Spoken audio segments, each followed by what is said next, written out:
Welcome to the transfer portal. Freudian slip for Vols fans this week, and certainly this week as much as any in a while.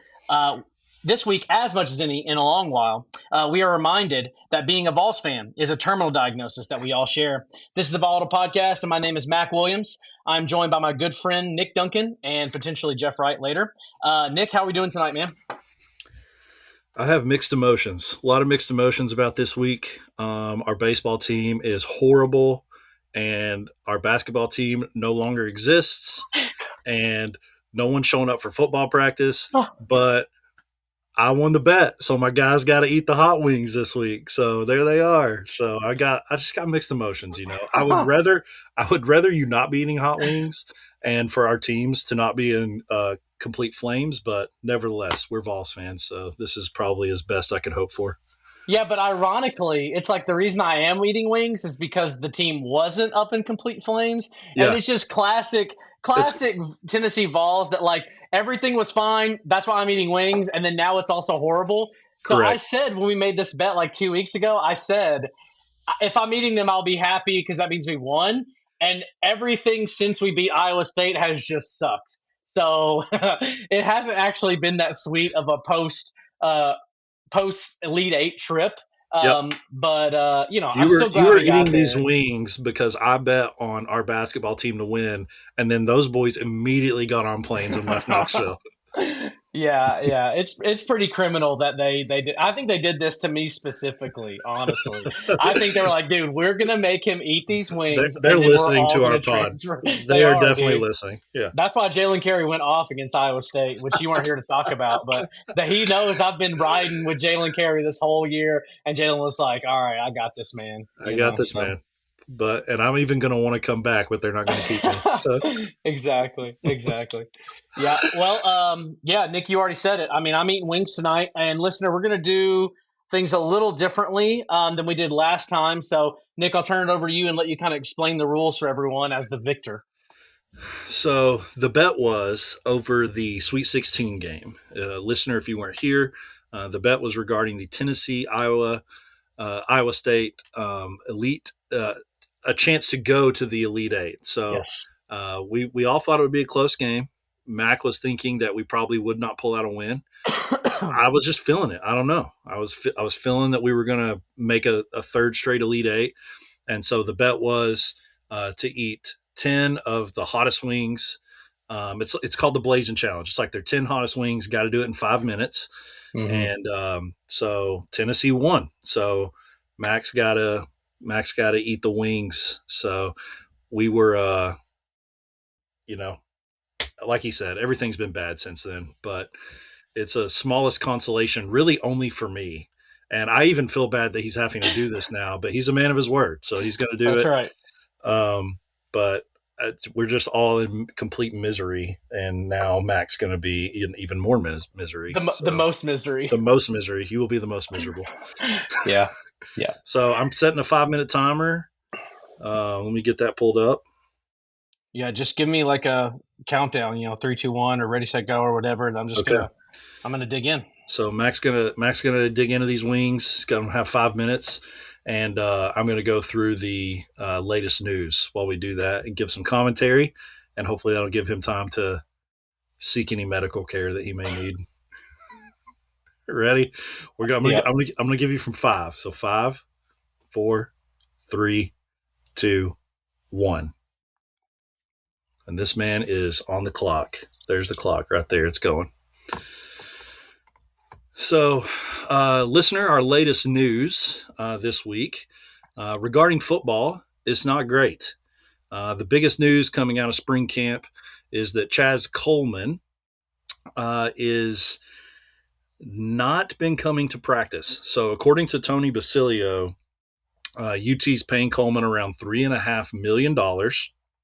One down. This man's got one down. He's scooting. $3.5 million. Just a reminder, he's one of our Penn State transfers, one of the guys you probably heard us talk about being excited about because he was going to help us maybe be ahead of the curve with the new defensive schemes, with our new defensive coordinator. But that's probably not actually the case right now because The quote is, he isn't handling being far away from home very well. So Basilio said that this is the furthest he's ever been away from home, and he's just not doing well with it. He was told by a source close to Chaz's family that he's a homebody who's excellent once he is locked in, two wings down for our guy. That he's excellent once he's locked in on something, but that sometimes he takes a while to get locked in. And Tennessee is reportedly trying to accommodate Chaz. So,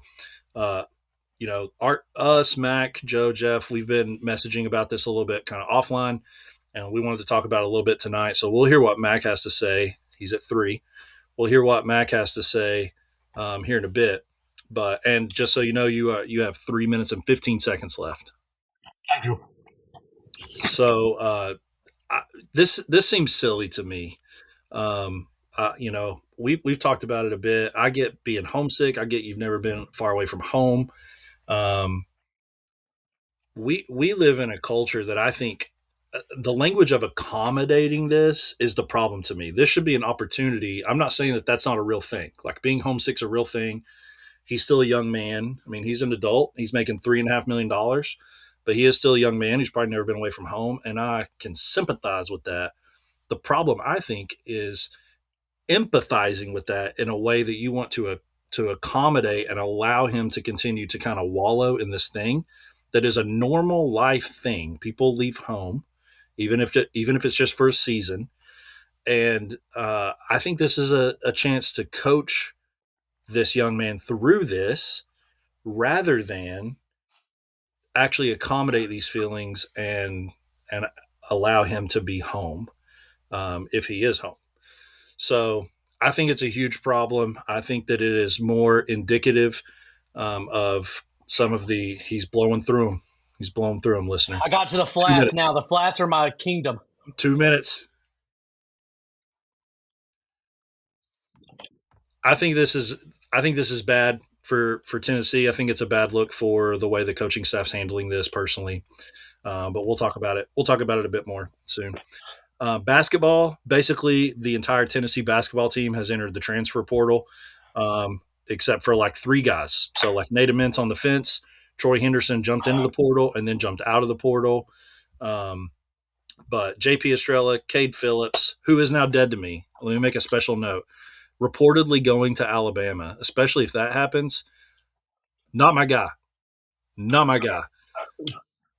I just need that clearly on the record because I've been a Cade stan, obviously, all year long. The listener will know.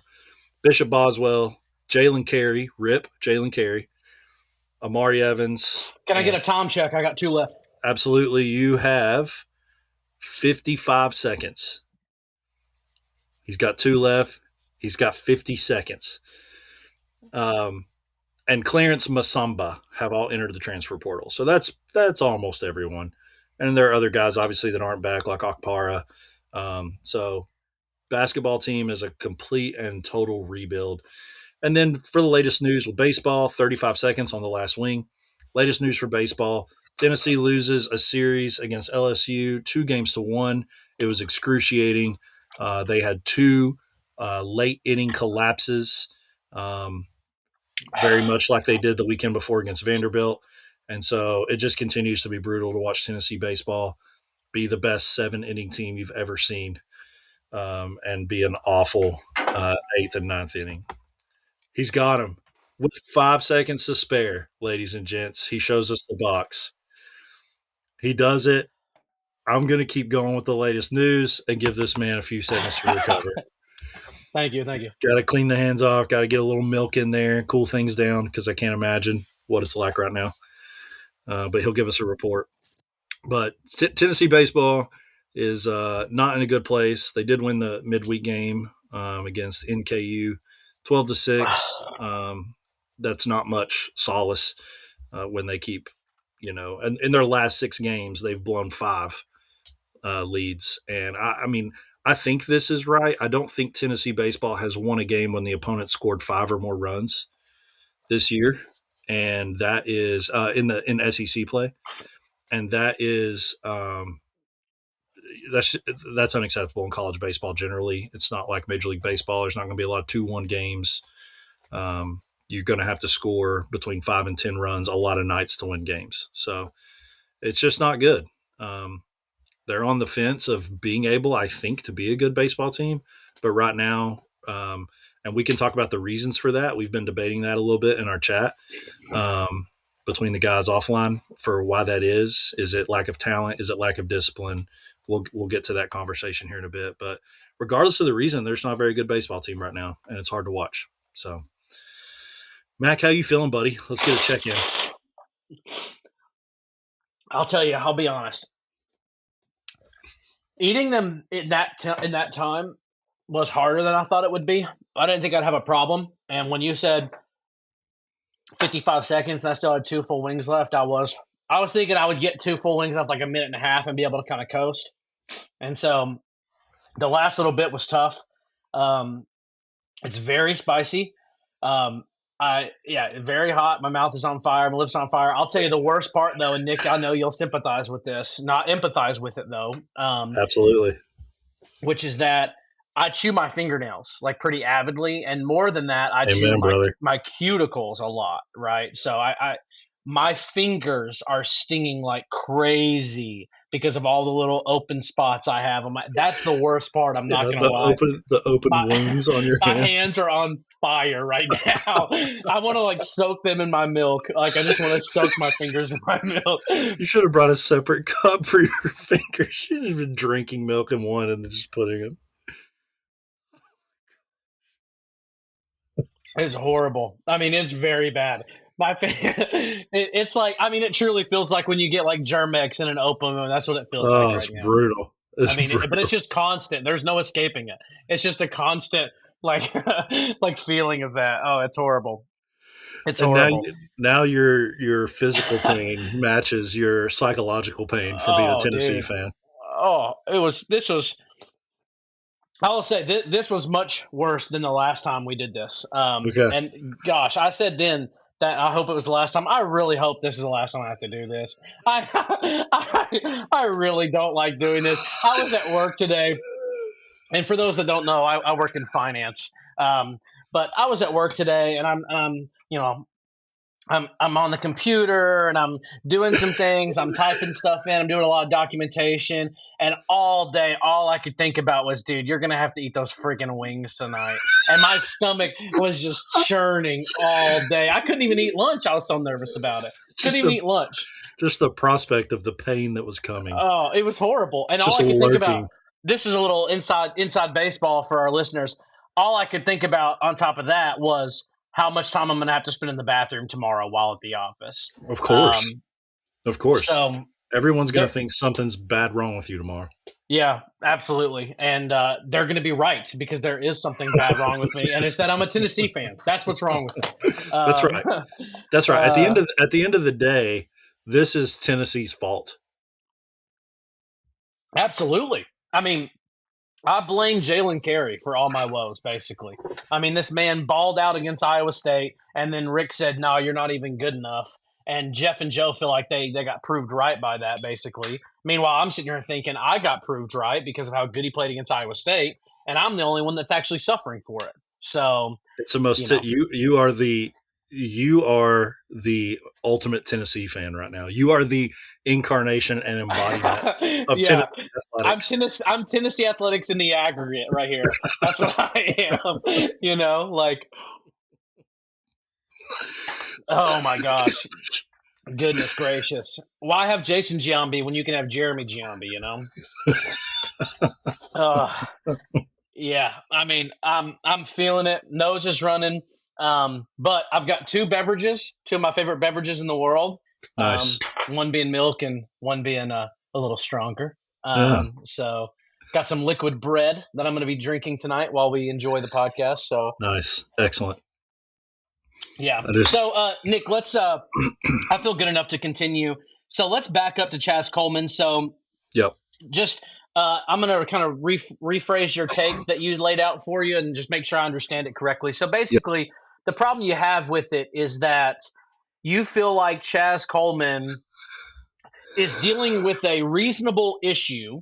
Sure. But how the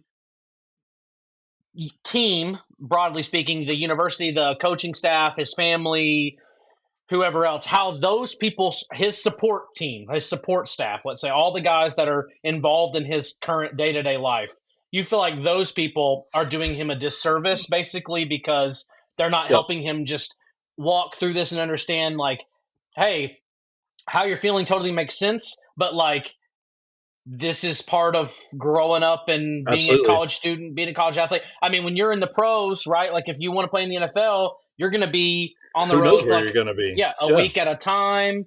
Even like I don't know, he's from Ohio, I think. I think So that's right.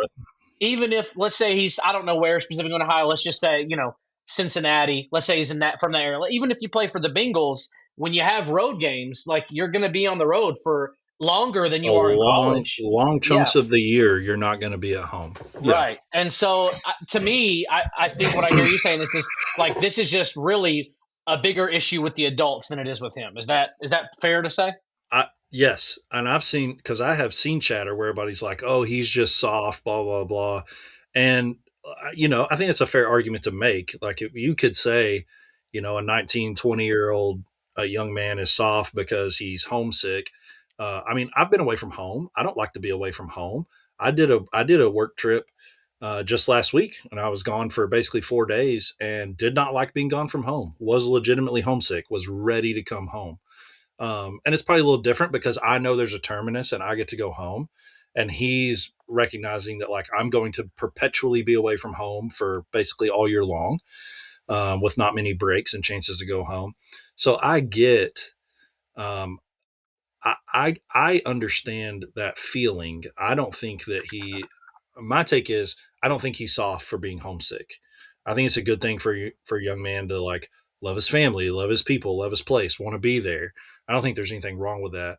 I think the disservice comes with trying to accommodate those feelings by allowing him to be home. If that's all true, if they're accommodating it in a way that's like, not having him push through and go to spring practice and be with his team. I mean, for so long, football has been about, and I think we want it to continue to be about, largely taking, you know, young men and turning them into, full grown men, better men, Yes. um, squashing whatever's left of your childish ways, so to speak, and growing into a young man. And there's a lot of things about football that can teach you that. It's not the only way, but it is one way. And I think they're doing him a disservice by not uh, making him be there and push through. And I just think they're trying to accommodate it in ways that are not helpful for him in the long run, and probably teaches bad lessons. I don't think probably. I think if this is true, it definitely teaches bad lessons to the rest of the team as well. Like, what else can be accommodated? Um, and so I just think it's more of, we've talked a lot about, can Josh Heupel control the locker room? There always kind of seems to be a little bit of drama internally. Some teams more than others in his time there, but I just think this is more of the same when it comes to that. So Yeah. So I think all of that is like really good. I'm on board with everything you're saying. Like I think that you're probably correct on your read of the situation, and obviously, like not even just like a personal issue, but like in the game of football at the collegiate level, I just believe that your coach and the coaching staff and all the people that are kind of involved with managing the players, they bear the burden of the responsibility for most of the things that happen, whether that be X's and O's, how well you're playing, whether that be, your lifts and physically, like how strong you get, whether that be, um, your personal life and how disciplined you are, and are you going to class, are you getting the grades, yada yada yada. Like ultimately all of those things do come down to the individual, and the individual has a responsibility to execute on these things. But ultimately the coach that's there, it's his responsibility to get the best out of his players and all those things. right, And so I just always tend to put more of the blame, success or failure on the field, whatever the situation may be, on our coaches, right? Um, and so to me, when I read all this, I didn't even think about it like you did, where it was like, oh, this is like a maybe a cultural problem, not just within Tennessee or college football or something, but maybe a broader thing. I didn't even go there. All I could think was, why does it seem like Josh Heupel just has the worst version of every single experience that could possibly be had? Like, Sure. I just don't get why, every team has players who are, renegades, who are guys that kind of act out, that get in trouble, whatever. But why is it our team that has someone like Jeremy Banks where it causes a fight in the locker room and the defense doesn't want to even play? Right? Like, I just don't understand why we get you see Georgia's players out there and they're breaking the law in insane ways, but it doesn't seem to affect the locker room that much. Right. And everything that Tennessee does, it feels like it affects the locker room a ton. And this just goes back to, we just lived through this with Boo Carter last year. Like, Yep. not the homesick part, but just like the not showing up and not being around Yeah. the team Not and not wanting to be there. The not what reason, right, yeah, the reason doesn't matter. right, Ultimately, it's like someone's not. You're how are you even going into a spring practice or an upcoming football season with a player that you don't have enough awareness about to know this is a thing we need to have dealt with right. and have it out of the way so we can focus on football when it's time to focus on football. And along Like, those lines, did Jim Knowles not know that he was a homebody? Like, does he not know the kid that well? Because yeah, all the talk was that, like, he wanted to come to Tennessee because of his relationship with Jim Knowles. yep, Like, they were super close, and Jim wanted him, and Jim's like, we got to get this kid, we got to bring him. Like, did Jim not know? yeah, seriously. And if they're and like, there's the other flip side too, where it's like you're a professional athlete now. I know we talk about that, but like if you're making $3.5 million, you better go to work. Yeah, Like, how are you not showing up to work and this man's just going to get paid? I mean, it's just frustrating. I agree with you. At the end of the day, it's like bigger, broader kind of cultural issue that I brought up aside. I totally agree with you. Like, this is a coaching problem. I do not fault, Chaz Coleman for missing his mom or whatever it is, like wanting to be at home. I fault a coaching staff that isn't self aware enough to know that about him and have him prepared to deal with that and be on the football field and play. And now it's obviously affecting, you know, more. And like I said, like even think about Boo Carter last year. Like, what are some of the other players on the team thinking when like Boo gets to act like that and then he still gets to play? Now I recognize he didn't play as much as he probably would have otherwise, but he still saw a lot of time on the field last year. yep, yep. And so if And didn't Chaz even does play that this, good. It didn't even play that and good. did, It's not. which It's not which like is he like was. which is not a shocker, right? This is not a shocker. You're not playing well because you're not invested. You're not showing up. You're not working hard. And Right, so right. it's a different issue, one that's more easily sympathized with, but the principle is still the same, which is that like guys are not showing up to practice, and that's going to affect how they play individually, and it's going to affect their team. It's going to affect their Mm-hmm, teammates' mm-hmm, mentality. Like, why is this guy getting to play? Oh, because he's making $3.5 million. Well, I showed up and I worked hard, and mm-hmm, I'm from West Texas, so why don't mm-hmm. I get to Yep, go home? yep, Like it seems ridiculous to me, honestly. I just think it's crazy. yeah, yeah. And I do want to say, like, I agree with you. All those things. I do blame the coach staff more, but also, like, Chaz, come on, man. Like, you're making $3.5 million. I know. I It, get it. like, grow up a little bit. Like, just man up. Like, you want to make money, you want to be in the league, you want to be a great football player. Like, this is just part of what comes with that. Like, I kind of want you at this point to take a little bit of responsibility. Yeah, okay, maybe your coaches have failed you. Maybe they haven't set you up for success. But at some point, you got to step in and say, well, I'm going to take care of me. And if taking care of you means you need to quit, then quit. If taking care of you means I need to make this money, I need to go to the NFL, I want to play for Coach Knowles, then show up to practice and Show stop up to being a work. baby. Yep. Like, it's both. Obviously, I agree it's more on the coaches, but like he's not obviously like he's not at fault. He has some Sure. fault in this, and Yeah. at a certain point, you just have to be willing to say, I'm going to do what's best for me. Yeah. And I'm okay with him making a selfish decision because in this case, I really do think him either deciding I can't be this far from home, I need to quit, or I need this money, I need this opportunity, I want to play at Tennessee, so I'm going to show up. Either of those options is better than what we're in now. And so I just would love for him to make a decision, even if it's selfish, and let's just keep going. Yep, we got fish or cut bait. That's right. That's a good use. That's a good use. I'm glad that made the podcast. Yeah, I can't repeat the one that my dad always said growing up, but I think Oh, you know it. I know it. I'm familiar. Yeah. Mine's the one you said when the ladies were around. Exactly, exactly. For polite company. Yeah. Right, exactly. Shout out to Chief. Anyways, looking at, I mean, I don't really have anything else to say other than like, this is annoying. This is stupid. Like, let's have some adults in the room. Josh Heupel, can you please take control of your team? Chaz Coleman, can you just please make a decision and live with it? I think that's really all I have to say. Yeah.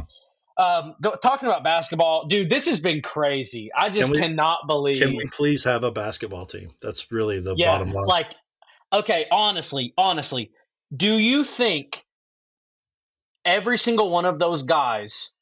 Well, let's take like Clarence Masamba off the board. Do Sure. you think JP, Cade, Bishop, Jalen, Amari? Do you think those five guys all are just trying to get a bigger NIL deal, or do you think that some of them, none of them, all of them were told, "Hey, get out of here," basically? Yeah. It seems like the general consensus at this point among Vol Nation is that Rick Barnes is clearing salary cap room, basically. Yeah. And so that may be the case. It's hard for me to think that you wouldn't. When I look at that list, it's hard for me to think that you wouldn't want some of these guys back. But I also don't know what you have the possibility of being able to do. So I'm willing to wait and see. But it's just hard for me to think that you wouldn't want JP back. It's hard for me to think that you wouldn't want Amari Evans back. Yep, I literally underlined three of them. Let's see if you can name the third one. The third one, I mean, for me it's Cade, but see, you're probably Bishop Boswell. Yes, that's correct.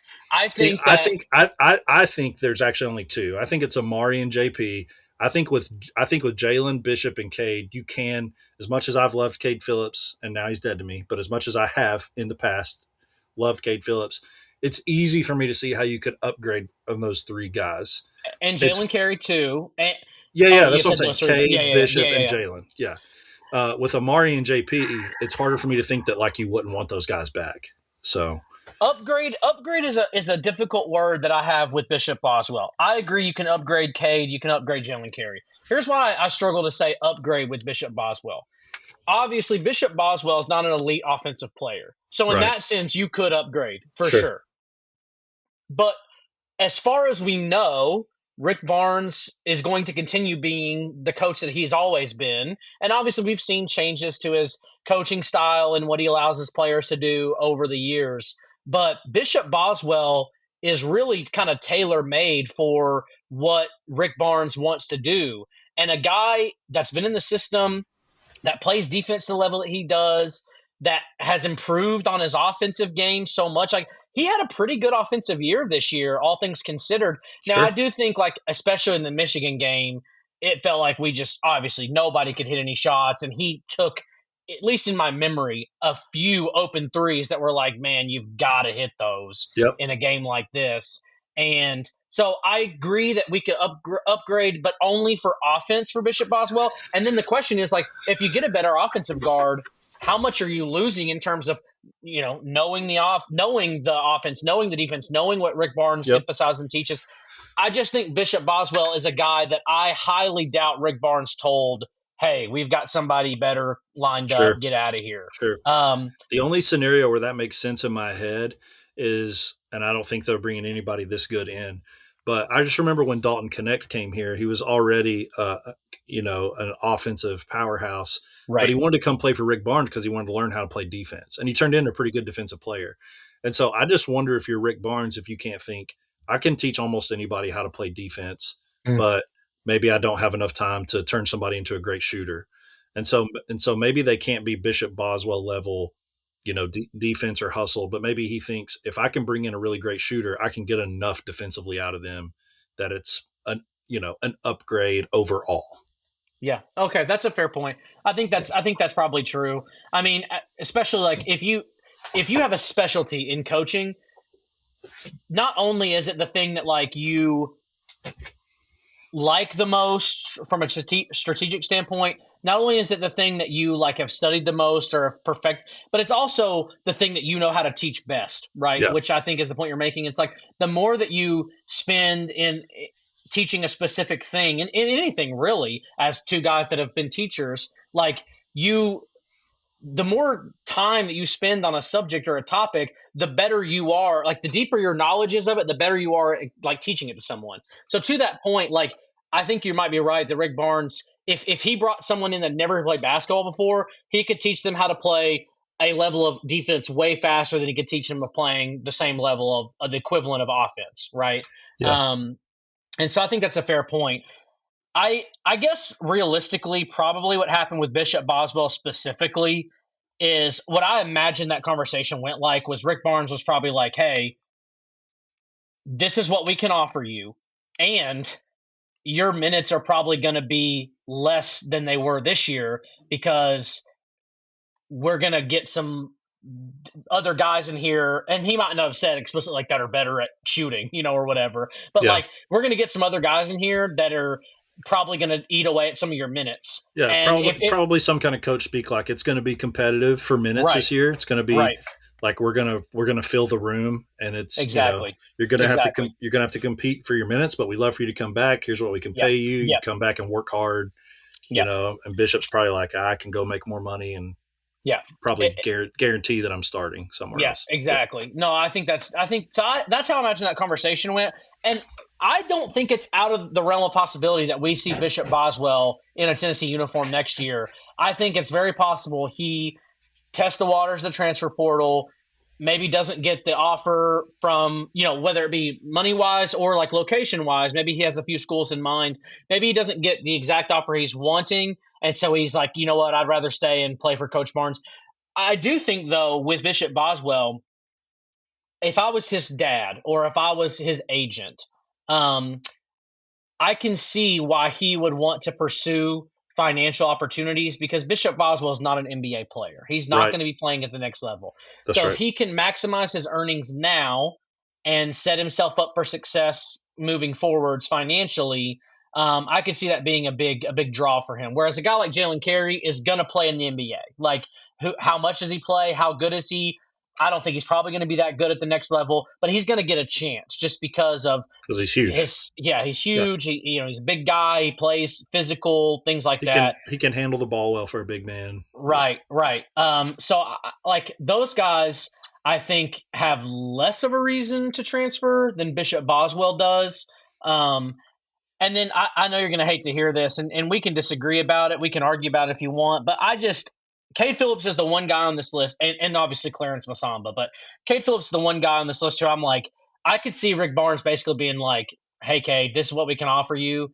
If you don't like it, like we don't really have room for you," because sure. I just don't. I mean, honestly, I don't know what Cade Phillips does better than JP or Jalen Carey, other than like alley oop game. Like he's better Yeah, at he dunking. He plays above the rim more he than play, those he's a, guys. he's a poor man's Okpara to me. Like that's kind of Right, his game. Yeah, right.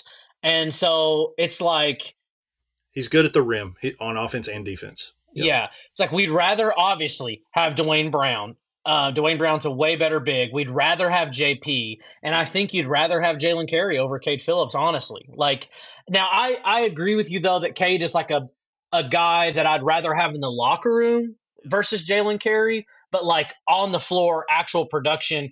Even though Jalen Carey was super inconsistent, and a lot of the guys that we hang out with think that he sucks, which is not true. I think that his ceiling is higher than Cade Phillips' ceiling, and sure. so We've um, probably we've probably seen Cade ceiling at this point. Yeah, yeah, I think so. So, anyways, I think let me rephrase that. I pray, I hope that Rick Barnes knows what he's doing in terms of. I hope he's got some guys lined up that he knows I can get this guy, I can get this guy, I can get this guy to replace these guys, and I'm gonna be able to get XYZ out of them. I Well, hope he knows. he has to, because he's put himself out there. Like, I saw a report even before the season was over, or maybe right after we lost to Michigan. I can't remember. I saw an interview where Rick was saying that it's easier to recruit than it's ever been. He's one of the few guys that's like, I love the NIL era because Yeah. I can go out and recruit. I can get who I want. And so he's basically said it's I can fill a team in the NIL Hmm. era, and he literally has to fill pretty much a whole team now. So Yeah. so if he doesn't do it, then it's just on him and him alone, because he had obviously an Elite Eight team, and he let most of those guys leave, Hmm. or ask them to leave. Either way, Yep. he didn't keep them. Is the way to say it. He didn't keep them, and so he's got to go out and redo it, or we're not going to be happy. So Yep. Of these guys, I think I know the answer for me. But of these guys, which guy do you think that Rick Barnes is looking at and saying, "Man, I really wish we could have got this guy back." If they all do transfer somewhere else, which guy is the one guy you think Rick Barnes might have like a morsel of regret about? yeah, I guess I'd go JP. I think he's my number two. I think it's really close, but the guy I would say is Amari Mari Evans. Evans. Yeah, Yeah, Amari Evans to me seems like him and Bishop Boswell play a similar enough game, yep, but his offensive game has a higher ceiling, to yep, reuse that phrase.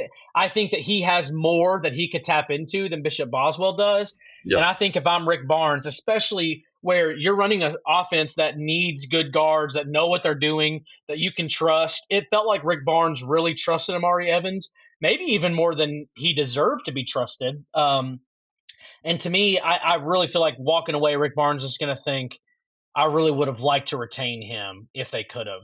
And if I had to guess, JP's package probably was the highest compensation wise, just because of the level of recruit that he was. yeah, Um, but Amari Evans's was probably pretty close, and maybe by percentage was higher, considering that he wasn't as highly touted of a prospect as JP was. yeah, yeah. I think that's all fair. Yep. Does Troy Henderson coming back make you feel good, or don't really care? Or okay, Don't really care. yeah, I think Troy Henderson could be a really good shooter, but I think Troy Henderson at his best is going to be someone like um, I just had his name and I forgot, Lamonte Turner. I think at his best, Troy Henderson is going to be someone like Lamonte Turner, who can hit some big threes, but he's probably going to do some stuff that you're like, what the heck are you doing? Um, and so I don't foresee Rick Barnes looking at Troy Henderson going back as like, oh, like good, we got him back. I think he's going to be like, that's fine, one less guy I Yeah, have to pay for to replace. But Troy Henderson, yeah, doesn't move the needle too much for me. But I do think he could be an important bench player for you if he can knock down shots in games that actually matter. yep, agree. Yeah. And then baseball, and we're going to go ahead and transition to Yep, baseball for the rest let's of the do it. podcast. So yeah, Tennessee lost 2-1. This lost the series 2-1. They won the Saturday game, lost Friday and Sunday. Excruciating weekend. I mean, Tennessee led in every game and lost two of them. Um, Nick, I just am at a real loss with this team. Um, let's just start with like the thing that people want to talk about and the thing that people are talking about, fair or unfair. Josh Elander, like good coach, bad coach. Is he doing a bad job? Is he doing a good job considering what he's got? What do you think? I think I'm still willing to be patient and say I'm not sure. Um, I think that he has made some bad decisions in game. I don't think Hmm. that necessarily makes him a bad coach. I remember Tony Vitello making questionable decisions, Hmm. especially early on. Hmm. Um, so it may be, him being amped up just as a first year coach and trying to probably do more than he should, when he should just let the guys play. Um, I mean, some of the bunts and like some of the situational bunts are just mind boggling. I just Hmm. don't understand. Um, I mean, Jay Abernathy finally has started hitting the ball and putting the bat on the ball, and you're like sacrificing, like he's trying to get a bunt when he should just be swinging away when you're trying to. And so, some of the pitching decisions, so I think some of the situational stuff has been bad, but I'm not willing to say that like Elander's a bad coach because as excruciating, and they are excruciating as these losses have been, they're in every game. They've had a chance to win like all these games. And so they're in my mind is like some kind of switch or knob that maybe you can turn to where you start winning some of these games. And Mm-hmm. Mm-hmm. um, so it's his first year ever being a head coach. So I'm just willing to say I'm not sure that he's a bad coach, but he has made bad decisions in game. And like, I'm let's just just willing. be I'm just honest. willing to wait and see. So Yeah. Let's just be honest. Like, coaching baseball is I mean, coaching in any sport is really hard, but like, I feel like there's a different thing that's hard about coaching baseball. So Will Heflin or maybe Eric Kane, somebody said this week that everyone says baseball's a slow sport, but actually it's a fast sport. And at first I was like, just wrestling with that, thinking about that, chewing on that, and then it hit me and it was like, yeah, I mean, baseball now, especially at the college level, is an extremely like quick sport because your pitch clock is 20 seconds, right? So your pitch clock is kind of functions the same way that a play clock does in football, but you have half the time, right? And so coaching baseball, I think, has become more difficult in terms of in-game decision making than it's ever been because the game moves faster than it used to. I mean, Tennessee baseball games, except for the ones that are going into extra innings, are going by quicker than the football games do, you know? And it's because the game has sped up a ton. And so I do think that decision making in game is harder than it's ever been. And of course, like deciding when to pull a pitcher, when not to, making out your lineup, all those things require good coaching and good decision making. And you can make or break a team with how you make those decisions. So I'm sympathetic to the fact that Elander is probably coaching college baseball at maybe the most difficult time it's ever been to coach college baseball. Um, but at the end of the day, I just think that Josh Elander is in pretty much a realistically was in pretty much a impossible situation because it was not likely that Tennessee, especially this year, but even for the next couple years, maybe was going to be as good as they were under Tony. Obviously, it's possible. Everyone entertained that idea. I did myself. Like, I'm not saying it can't be done or it couldn't have been done. But realistically, like, there's just going to take a little bit of time to like adjust to a new coaching style, yep, even if it's minor.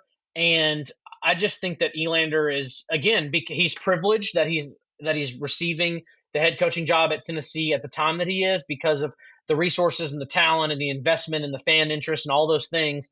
But also that comes with a ton of pressure and a ton of expectations. And so I think Elander was the obvious right choice for the job. If I had to do it over again, I wouldn't hire anyone else, even knowing what I know right now. Obviously, 3 years from now, 5 years from now, that may look dumb, but I still think that you made the right decision. And Elander's just got to, if he's going to be good, he's going to figure it out and he's got to figure it out. And so I don't think Tennessee will take a huge step back in terms of competitive nature and their level of the SEC play. I think they're an upper tier SEC team. Maybe not this year in terms of standings, and maybe at the end of the year their success won't reflect that. But as far as like the guys that you can recruit to come here and the resources and all the things that I mentioned before, I still think that Tennessee is one of the better jobs in the SEC now. Obviously, it's behind places like LSU, Mississippi State, Arkansas, Vanderbilt, but like it's right there. I think it's kind of in the same conversation of those guys, but lesser. Um, and I just think that Elander's got to have time to do it. And I know that's like the worst thing to ask for in college athletics in 2026, but yep. I don't think that a real determination about the quality of coach can be made with the sample size that we've seen so far.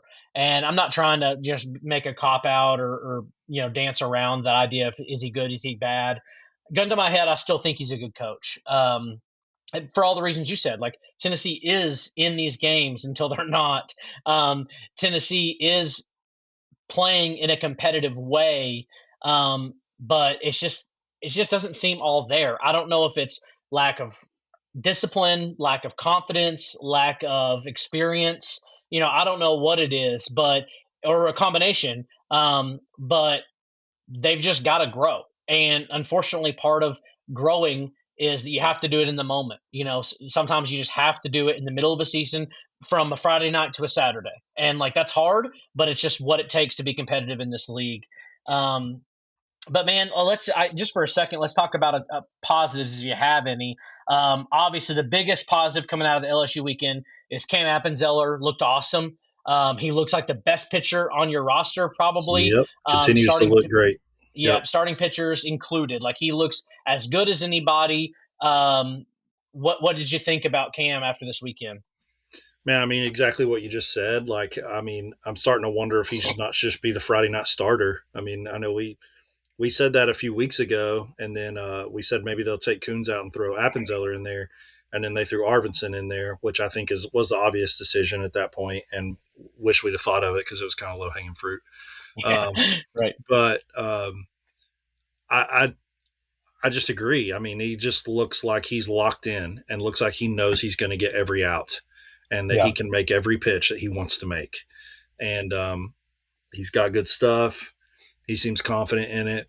And I mean, he's a guy that if your starter gets in trouble in second or third inning, I mean, he can come and go. He can come in and go the distance. I mean, Hmm. so I just start to wonder at some point if he just doesn't need to be your Friday night starter. I mean, Yeah. so Thinking of that, I mean, Landon Mack, I've kind of been probably harder than anybody on the podcast on Landon Mack. I just felt like he was not pitching in a way to get outs. It was more of just to, not give up a bomb, So I yeah, just feel like he's not been pitching maybe with as much edge as you'd like to see in a starting pitcher. But man, Landon Mack looked great on Friday night against LSU.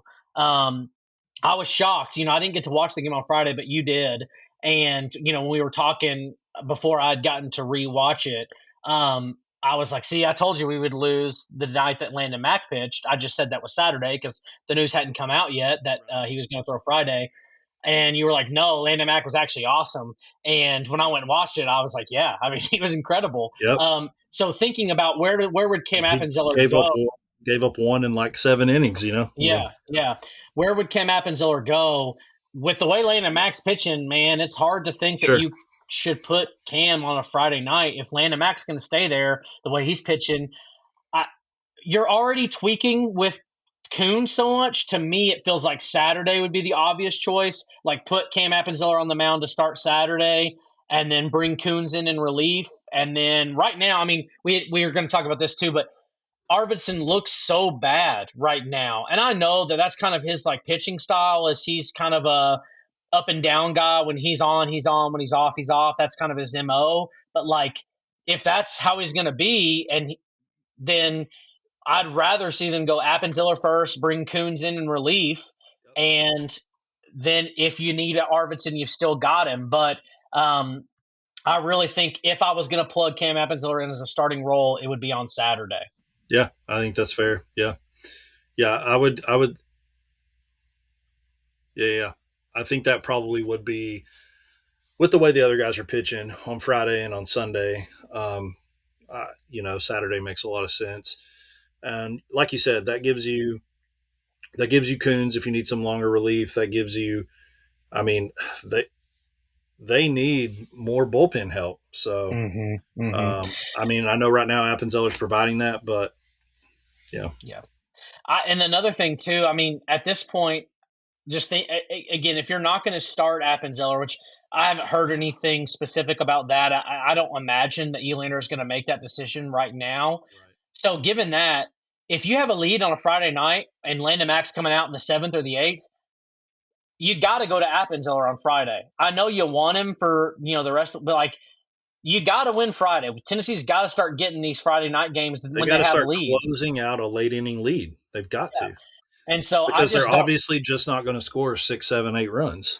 Right. And so I just don't know how you don't go Mac to Appenzeller on Friday, and then you've still got Appenzeller for Sunday, even if he throws on Friday. So to me, that I think is the first move that I would make. I would stop putting in Brady Frederick. I would stop putting in, Brandon Arvidsson, as we already mentioned. Even Bo Rudy. Like Bo Rudy has been your, Rudy was bad this weekend. yeah, I mean, he's been your closer and he's been pretty good, but he's just not looking like I think that we all thought he could look yeah, night he's in and getting night tagged. out. He's getting Yeah. tagged straight up.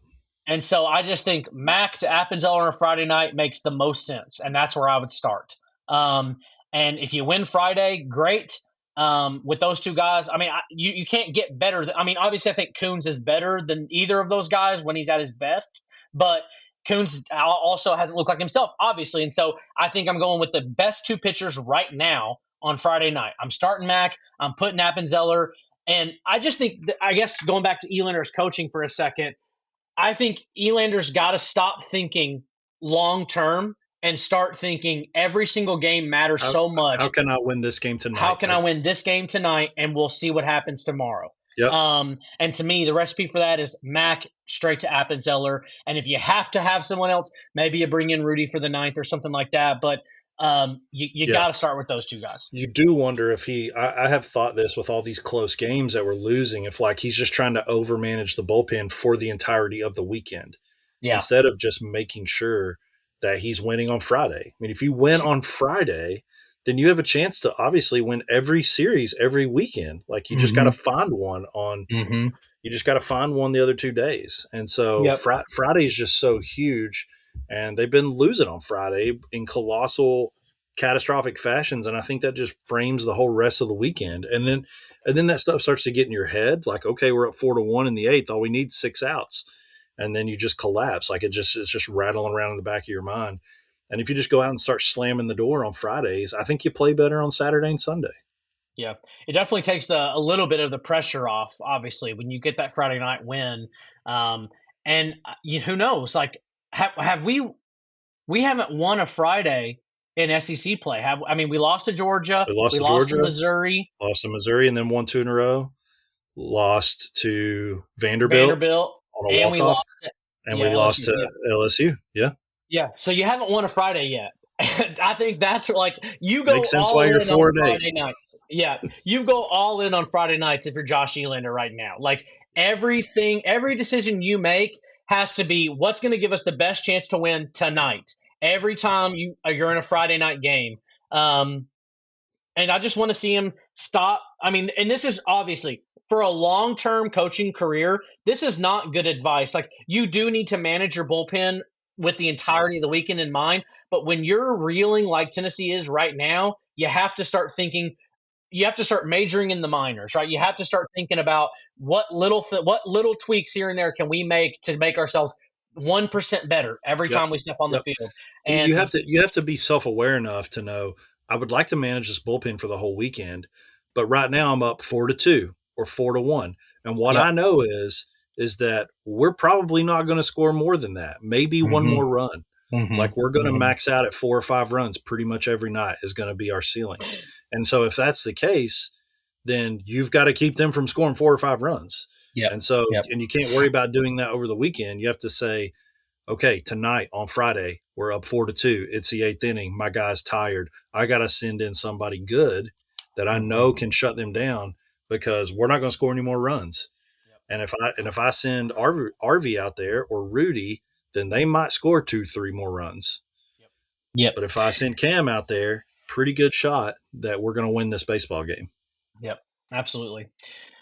So Nick, the next thing next thing I'd mention is just like if you have to pick who gets the blame for, let's just think about LSU in particular.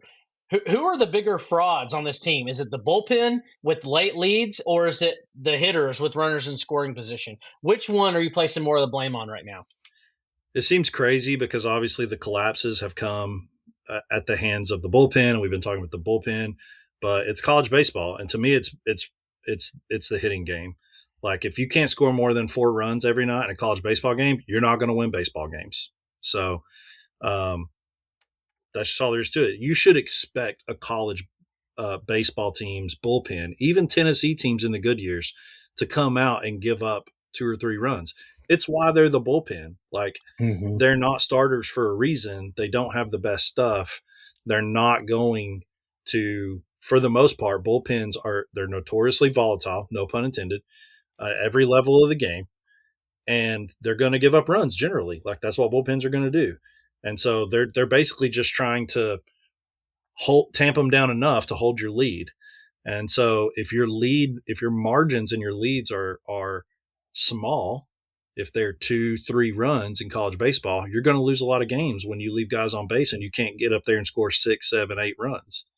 I mean, how many Tony Vitello teams won baseball games 15-6? You know, like it's college baseball. If you watch the runner during the games, you're seeing scores that look like football scores a lot of the night, like low scoring football games. It's like 14-5, 9-3. Like that's just the nature of college baseball. It's not Major League Baseball. There's not a lot of 2-1 games. You're not winning games 4-3 most nights. Like somebody's going to score more than 5 runs pretty much every night. And if you're not scoring more than 5 runs, you're not going to win a lot of games. You're probably going to be 4-8 through the first 4 weekends of your schedule. So Yeah. Yeah. No, I don't know, man. This is obviously like such a hard question because both are bad in their own yeah, ways, and they are I know you agree. I I do think that ultimately,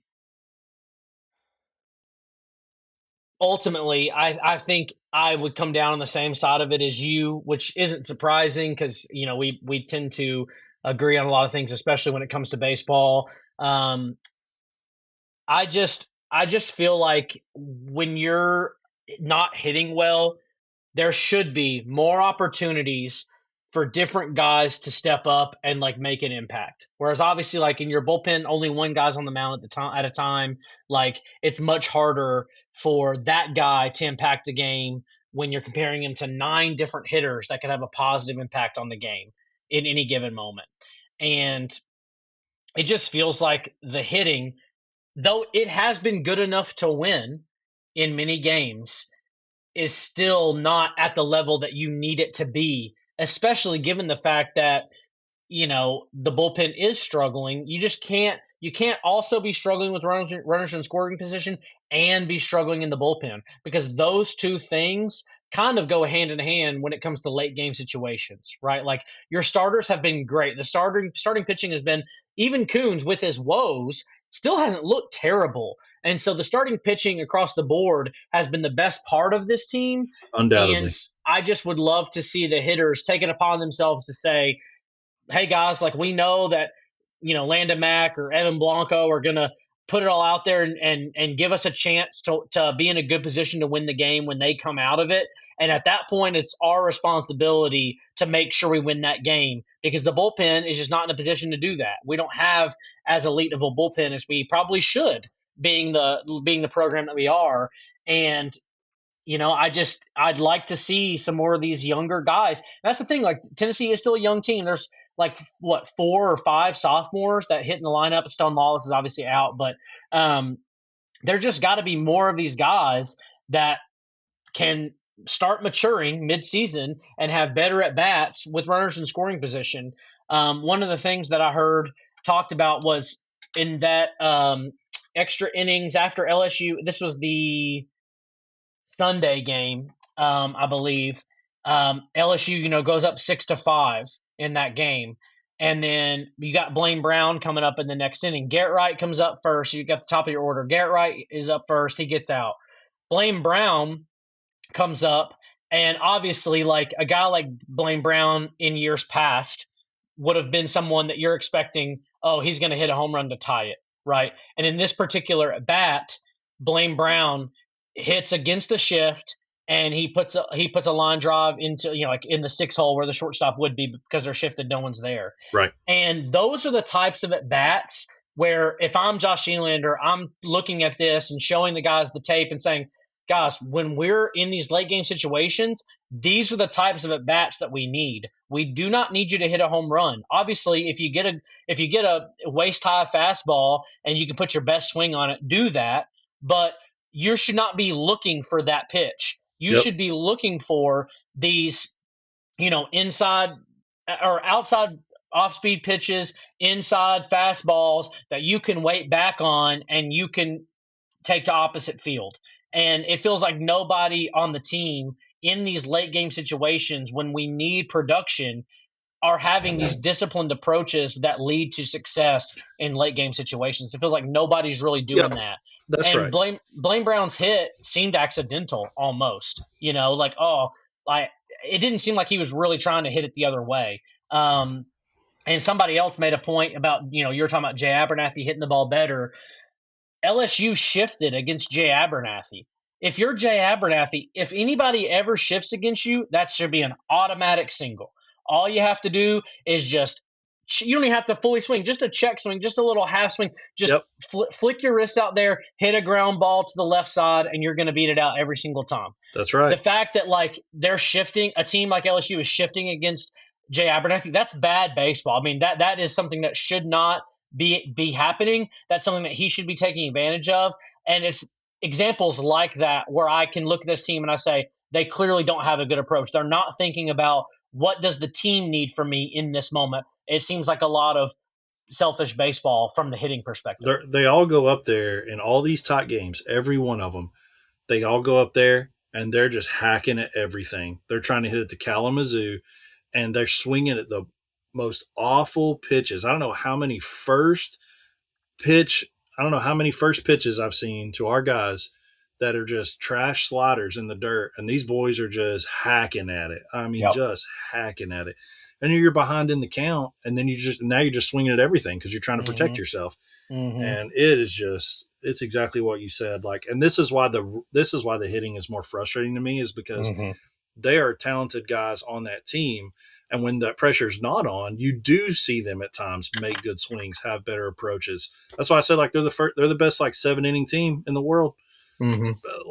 But they just go brain dead in those tight games when they're just trying to. I don't know if they've watched too many highlights from the Vitello years or what, but those boys are just going up there and trying to hit it out of the park with Yeah. every single swing, and they're just swinging at trash pitches, and it's infuriating to watch. Yeah. Yeah.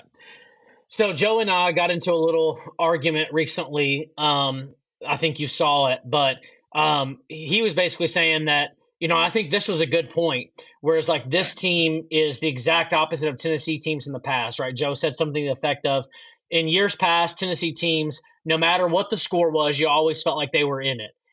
Even if they were down, you felt like the Tennessee teams under Tony Vitello had a chance to win. We're probably going to win. We're going to make it a competitive finish. This year, it's the exact opposite, right? No matter how big your lead is, You you feel do like you're not feel losing. safe. Yeah, Mm-hmm. you always feel Yeah, like you you're feel like losing. this team Yeah. is going to find a way to lose, even if they have a 4-run lead in the eighth inning. Um, This is how and predictable it is at this point. In I think it was that Sunday game. I was at my parents' for Easter. My dad had that game on, and so I was watching it. And it was when they went up 6-5, and Blaine Brown, because when Blaine Brown got on, he ended up scoring the tying run. Is that correct? that's right. That's right. When before that half inning even started, before Garrett Wright even got out, I was like, "Don't worry, Dad. They're going to score a run here and tie it up 6-6, and they'll lose in about 3 innings." And like that's exactly what happened. And like I was kind Yeah. of just saying it in jest, but like you could just this is what they do. This is what they do. Like Yep. Yep. so. Anyways, keep going. Yeah, so I just all this that's how the conversation started between Joe and I, and then where it left was, Joe said this is where I disagreed with him. Joe said this team isn't talented. Clearly, he said clearly the results are in how they're playing right now. They're not a talented team. They're not talented, and so I pushed back on that because I didn't feel like that was necessarily true. The distinction I made was I think the talent's there, and my reasoning is, I mean, you look at the Sunday game, you lost 16-6. If you're checking box scores, people were saying, "Oh, Tennessee got run ruled." It's like, well, you can't get run ruled in extra innings, Can't right? get And on the 13th. Yeah. yeah, right. And so, obviously, colossal collapse. I mean, to give up 10 runs in an inning, and to lose 16-6 is embarrassing, really. And obviously, that specific instance, I think, is more in the bullpen, of course. But with the distinction I made, right, is a lack of discipline. To me, it seems like our team is talented and not disciplined. Do you think that they're talented or not? Or do you think that they just like discipline? Do you think those two things are not opposite of each other? What do you think? I think at the end of the day, what I would say is Tennessee's a bad baseball team right now. And I think that could be because of talent or discipline. I think that the bullpen, I think if I want to be really nuanced, I think the bullpen is not as talented as I thought they Mm-hmm. would be.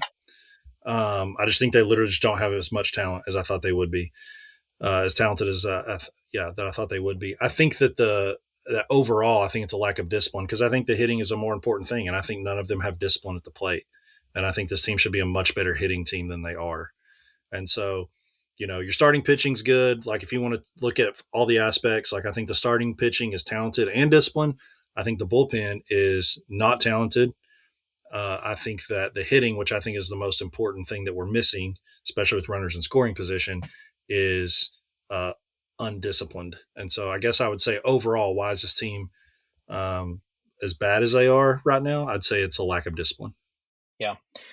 Yeah, and I do think that it's possible that Joe's proven right. Right, we may get to the end of the year, maybe they lose majority of their SEC series this year. They're not competitive in the SEC tournament. They don't make the postseason.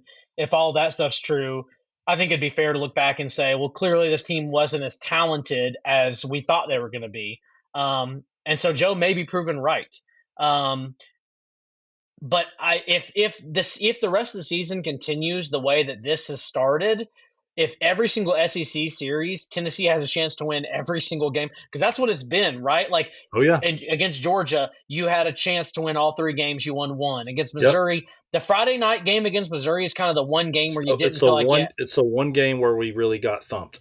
right. You didn't feel like you had a chance to win. You lost that game. You won the next two against who do we play after that? I'm blanking on it. Vanderbilt. Vanderbilt against Vanderbilt. Obviously, you lost all three games in a Yeah. walk-off. They You're in walked us those off games. 3 times. Yep. Against LSU, you have a lead in all three games. You lose only two. close out one of them. Right. Yep. So because of that, that's where I struggle to say this team is not talented because Right. like they legitimately, other than that Missouri game, if Tennessee just closed all of their games, Tennessee would realistically probably only have 2 or 3 SEC losses. Yep. And the fact that you are just a few hits here and there or a few good pitches here and there from being a 10-2 team or a 9-3 team, and instead you're a 4-8, to me points to there are obviously issues and many of them, but it's not talent. I think the Yep. roster is good enough to win. It's just they're not doing the things they need to do to win. Yep. I agree. Yeah. So, yeah, baseball kind of sucks right now, and that sucks because as Tennessee fans, we've kind of grown fond of the baseball team rescuing us out of our despair, and it just sucks that this year you had an underwhelming football season. You had a good basketball season. I can't call it underwhelming. Just the way that ended obviously stunk, but you lost to the national champion, so it is what it is. For like the third year in a row. So right. So it just stinks though that baseball just can't give you a better showing as we obviously are about to enter the dark summer of no Tennessee athletics, and then it's particularly bad as well because they should be winning more games. Like it's just classic Tennessee where like you're so engaged because you're like, this is a great. I mean, most of these baseball games are incredible baseball games. right. If you're just a baseball lover and you have no skin in the game, you should watch Tennessee baseball because you'll be constantly entertained. But as a Tennessee fan, like watching all these collapses makes it even worse. Like you'd almost rather just be like if you looked on paper and saw you were 4-8, you'd be like, oh, they're just pitiful. Yep. But then you actually watch the games and you're like, oh, actually they should be like 8-4 and not 4-8. So yep. Absolutely. Well, if you want a bigger black pill, let's talk about upcoming series. So yeah, it's going to get worse where it gets better. Here's the bad news. The bad news is Tennessee hasn't played the best teams in the SEC yet. So upcoming series this weekend, the Vols travel to the Dude, affectionately known as the Dude, to play Mississippi State. who you have left is at home versus Ole Miss, at home versus Alabama, on the road at Kentucky, at home versus Texas, and on the road at Oklahoma. Texas and Mississippi State are two of the better teams in the SEC. Ole Miss has been, you know, up and down. Bama's up there too. I think they're 8-4, Yeah, 9-3, something like that. yeah, Yeah. yeah. Kentucky has looked good in recent years. They lost their series to LSU, but so I guess just Ole realistically, Miss, Kentucky, and Oklahoma are in that log jam that we are in of all mhm, the 4, 5, 6 win teams, yeah, kind of right yeah. in there. So Yeah, but I mean, yeah, Ole Miss has won a national championship in the last handful of years, right? And Mississippi right, State's won a relatively recent right. national championship. Like you've got some big names Texas on is the, obviously a highly pedigreed of program. They're new. course, They're new to the SEC, but yeah, yeah, they're the bluest. Them and LSU are like the two bluest of blue bloods in college baseball.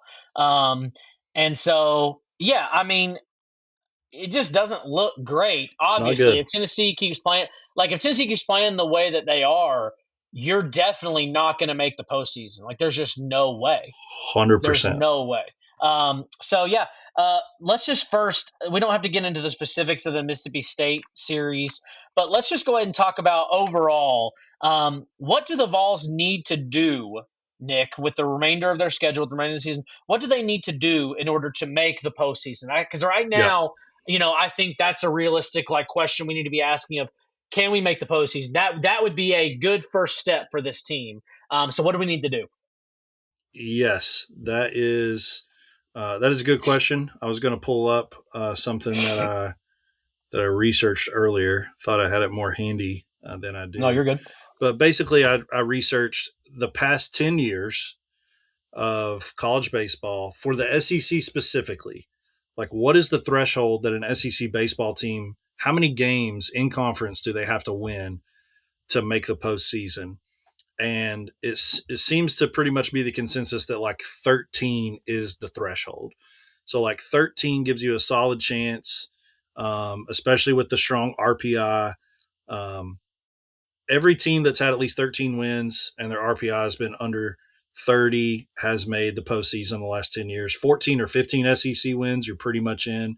16 plus is a lock, obviously. Hmm. So very few 12 win teams have made it. They've had to have a lot of help from the conference tournament to get in there. So I feel like what we're looking at, especially with the way that we've played a lot of close games, even though we've lost a lot of games, is 13 is probably our threshold. You feel even better about 14. But I think if we look at 13 conference wins as the threshold to get in, then that gives you a really clear picture of what you need to do. So you're 4-8. So you need to win 9 more games. You have 6 more 3-game series. So you have 18 games left. So you need to go 500 in your remaining SEC baseball games to get to the postseason. And like you said, that seems like a tall order right now with what you have coming up. You really don't need to get swept. And if you do want to put these teams into a couple tiers, whoever those bottom three, and this can be arguable, but whoever those bottom 3 tier teams are, you really need to win those series, at least 2 games. That gives you 6. And then you need to win at least 1 and not get swept from whoever those 3 higher tier teams are. You can look at it from a home and away vantage point. I think you said this offline before, but like you have 3 home series and 3 away series. So you win your 3 home series and then just don't get swept in your away series. Yep. So there's a few different ways you can slice it, but bottom line, like you need to win 9. So if you get swept, you're going to have to sweep somebody. Hmm. So that's what we're looking at. So it's not great. No, for sure. So I guess you kind of said the bottom 3 teams. Who I think we're probably on the same page with this, but who would you say that you think the bottom 3, the worst 3 teams? And obviously, none of these teams are bad necessarily. Yeah. I mean, we might get to the end of the season, we say, "Oh, that team was bad." Right. It's but SEC baseball, so no one's right, bad. But right. if I were to pick today, I would pick Oklahoma, Kentucky, and Ole Miss. I think Ole Same. Miss, Bama are the 2 arguable ones, just because. I mean, it was just a few years ago that Ole Miss kind of started off really poor. They were like preseason number 1. They had a really poor first half of the season, and then they turned it on, and they ended up winning a national championship. Yep. So, like, Ole Miss has the pedigree to be a team that you think could maybe be either way. But I definitely think that Kentucky and Oklahoma are in the bottom. And then if you want to put them even in 3 tiers, then you've got Ole Miss, Bama, and then the hardest row to hoe is Texas, and then of course Mississippi State, where you're going this weekend. So Yeah, yeah. No, I'm in full agreement there. Um, I mean, I do feel good that like the Texas series is at home. yep, So I mean, you shouldn't lose. You shouldn't get swept at home ever. And so like you'd like to think you're gonna get one. I mean, you got one against LSU.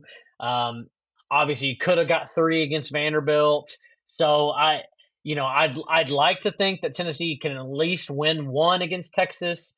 The and tricky thing about same thing for Bama. If that's one of your harder games, one of your harder Mhm. series, if you can Yep, get one from Bama at home and one from Texas at home, then you just need to steal one on the road against Mississippi State. Which, back to your point, is like I would hope if I can figure this out for my dinky podcast, that like Josh Elander can know I got to win. I got to win. I got to go 500 in my last 18 ball games, yep, and that means I really need to win a Friday night baseball game at the Dude this weekend. yep, absolutely.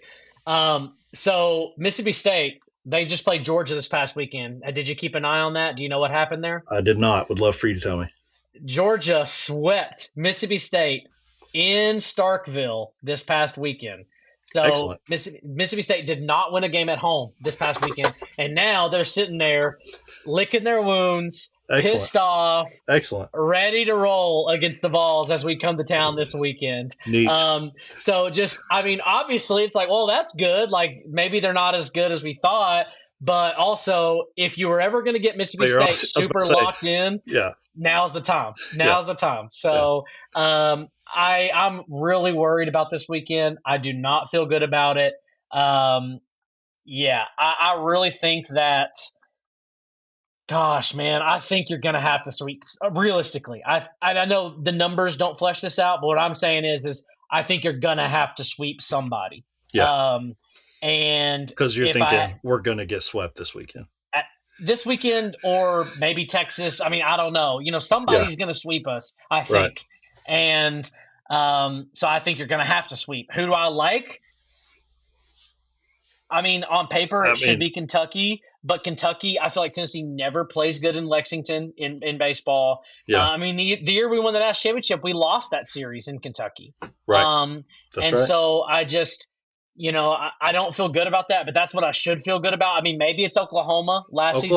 Oklahoma's 5-7. I mean, again, we're 4-8, and we don't think our record reflects how good we are. But if you're just going off of records, Kentucky's 6-6, and Oklahoma's 5-7. So those are the worst two teams on paper that you're going to play, Yeah, and they're both on the road. I know. If you had one of those at home, it would be obvious, like, okay, that's the one you sweep. But Yeah, um, yeah, I don't know. I don't brutal. know, man. It's a rough look right now. Of course, So give it we couldn't get 2-10 South Carolina on the schedule this year. right, That'd be too, exactly, or play Arkansas in a year when they're obviously bad as well. Like, right, exactly. But I guess given all that, Nick, so you got to go 9-9. Would you call this weekend a must-win series for the Vols? I would say it's a must-win, not get swept. I think Okay, if I think if they get swept, I do not think we're gonna. I do think this is a pivotal weekend. I think if we do not win at least one game, we will not make the postseason. yeah, I yeah. think if we I guess win, I think if we win one game, we still have a pretty good shot. Yeah, yeah, yeah. So how I'd frame it is it's a can't lose, right? It's a It's a can't can't, lose series. You can't can't lose. get swept. You Yeah. can't lose. If you lose all three games, I mean, we've already fleshed it out, but it's like it's not a good look, Mm-mm. and does not look like this team can crawl out of the hole. Um, so yeah, we've kind of laid that out. What do the Vols need to do to make the postseason? Now the next question, Nick, is: do you think they can do it? Do you think the Vols can make the postseason? I absolutely think they can. I think they've been in enough baseball games that they can do it if they can figure out whatever the thing is that they need to do to win. I think there's just a lot of different variables that can happen. If Elander can switch the bullpen up a little bit, not that we have all the answers, but like if Elander can switch the bullpen up a little bit and say we're definitely going to win on Friday. I think if he starts doubling down on like winning game one, that they could make the postseason. I think if they can figure out how to approach a darn at bat when the game's on the line in a tight game late, then they can do it. They've just not shown us anything up to this point that makes us think that that will change. So, Yeah. but we're not. This is this series. At the end of this series, we will be halfway through the SEC slate, and I just think after this series, we'll have a pretty clear picture on if they can do it or not. No, I think that's fair. So it's safe to say it sounds like if Tennessee does go 1-2 this weekend, if they find a way to win a game, even though it's not obviously an ideal result, you're going to feel pretty good about it. I'm going to feel pretty good about it. I'm going to feel if they, I say that like if they win Friday and they just get absolutely hammered on Saturday and Sunday, I probably won't be feeling good. But if they're competitive like they've been in every game and they can at least squeak out one at Mississippi State, which is, the biggest stadium in SEC baseball. Is it the biggest college baseball stadium in the country? I mean, It's probably up there. I mean, I can't think of one bigger off the top of my head. it's a cathedral as far as college baseball Mhm. stadiums, and it's going to be full and it's going to be rowdy.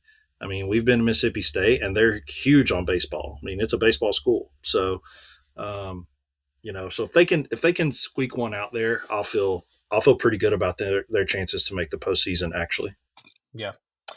And the last thing, so can they do it? My answer is the same as you. I really do think they can. I mean, I've been probably higher on this team than all of us. I still am pretty hopeful. I still, I mean, frankly, though it's been frustrating and brutal in so many ways, there's a part of me that's just like, man, this team's right there. Like they're yeah, just right there. And I don't have a lot of confidence that they're going to get out of it, of course, but that's just more of like my my own, battered Vol syndrome than anything else. right. The last question is, do you think they will do it? And so I'll lead us off here. Um, I think Tennessee's going to find a way to make the postseason. I think that this team is going to figure out enough to win 9 games. I don't know that you're going to win much more than that. I think it's going to be tight. Um, I mean, you're talking about the tightest of margins right here. But I really do think that they're going to find a way to at least just make the postseason. Um, and obviously, I'm not going to feel great about the season, even if you make the postseason, even if you make a super regional and you lose like last year. Um, I said the expectation for this team should be Omaha, and that's more of a reflection of where the program is now. So I'm not going to be thrilled with the season, even if you somehow made a super. But if this team makes the postseason, I do think that shows that they were able to figure something out, and I think they will. What do you think? It's Sunshine Pumper City, I guess, because I also think they're going to make the postseason. And I actually said, I think in our preseason that I felt like they would take a step back, and I felt like a super was the goal. I felt Yes, like I getting remember back you to a saying that. super in Elander's first season would be a good, um, uh, would be the sense I would get from him making a super in his first season is that he can sustain what Tony has built, and so that's still going to be my expectation until it's not a possibility. So Hmm. Hmm. my expectation is that they're going to find a way to win 9 games, especially like you said, because they've been right there. If Elander's a good coach, he's got to figure that out, and I am hopeful that he's a good coach. And so, win 9 games, you're going to be on the road for a regional, and it's a brand new season. Go in there and figure Yep. out a way to Yep. win, make a super, and even if you lose that super, I'm going to feel good about it. So, Yep. And along those lines, dude, like that if Tennessee does find a way to make the postseason and they're in your regional, like if you're hosting that regional you're not and excited. Tennessee is in your region, you're not You're thrilled not about that. excited. Yep. I mean, I'm just Especially trying to. especially if you see that they started 4-8, and Yep. they obviously, if they do win 9 games, it will mean that they have figured out a way to play a better baseball, and so Yep. things will have trended up, and you'll be like, we're getting them at the worst time. They're figuring Yep. it out, Yep. and I agree. I mean, we may look dumb. We may We only probably win will. we may only win 8 games, but I still feel good about it at this point. So Yeah, I can't wait to hear what Jeff has to say about this. Jeff and Joe are going to roast us on it. They're going to be like, There. there were no dissenting voices to tell these guys how dumb they are. Exactly, exactly.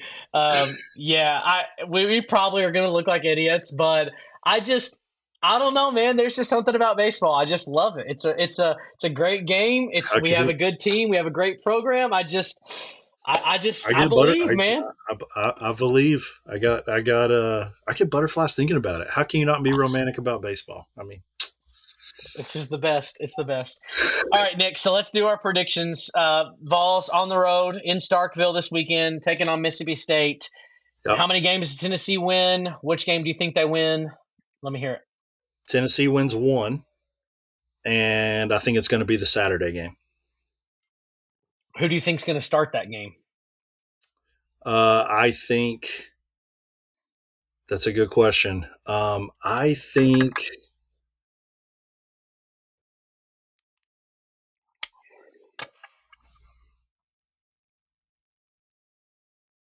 probably should have known that better before I just randomly picked Saturday.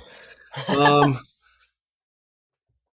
I think Well, Coons is I going mean, to start that game. yeah, I mean, obviously, Mac. I don't foresee Mac moving off Friday Yeah, based on his it's good. performance. It seems like it'll be Blanco, Coons. you haven't messed with him yet. I don't think you're going to mess with him now. I think it's going to be Coons. I agree with you. And Coons is due, man. I mean, he's due for a good Yep. game, and I don't think that's a bad pick at all.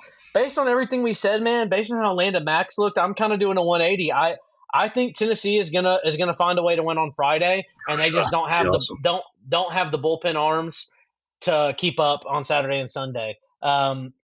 So I'm going to go with the Friday night win for the Vols. If that happens, I'd be fine with that. you're house money the rest of the weekend. I mean, you're just That's right. feeling good That's the right. rest of the weekend.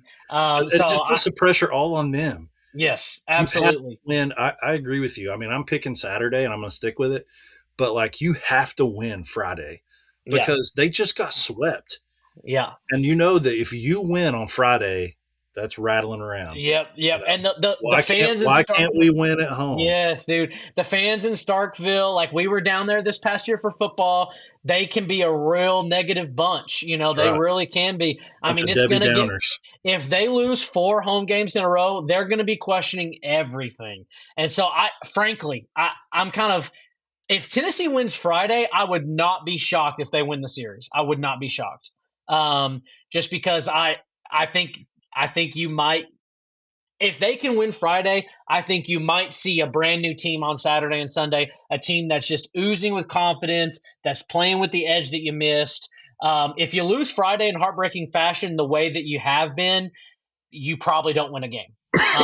Yeah. So I really feel like Friday is so huge. We've talked about that so much, and I'm just gonna vol leave. I just vol leave. I think Landon Mack's gonna get it done. I think Josh Elander's gonna listen to this podcast and say, you know what, I'm gonna bring Appenzeller in the eighth. Boys, I'm throwing And, Appy. I'm throwing Appy Friday night. and I think we can do it. I think we can do it. So that's what I'm going with. Friday night win, Saturday, Sunday loss. All right. So let's close it out here, Nick. Where can they find us? You can find us on Spotify. You can find us on Apple Podcasts. You can find us on YouTube. And you can also find us on X at volatile_1998. That is where you can send all your friends who inevitably thought that they would be riding into a sweet spring watching Tennessee baseball cruise to another postseason. And yet here we are post Easter wondering what the heck's going on. And you're just, you're always counting on the flowers blooming and you're counting on Tennessee baseball to carry you through because spring practice is going to be a hot mess because you never know who your quarterback is. And, but instead you don't have that. So you're feeling worse, even if that's possible, even worse as a Vol fan than you typically feel. And so you need us. And so share this with your friends and your companions who also don't know what the heck's happening with Tennessee baseball so we can go through it together. That's right. We don't claim to know everything, but we do know a little bit, and we know what it feels like to hurt. So we're here. We're a soft place to land for you. Just remember, it's terminal.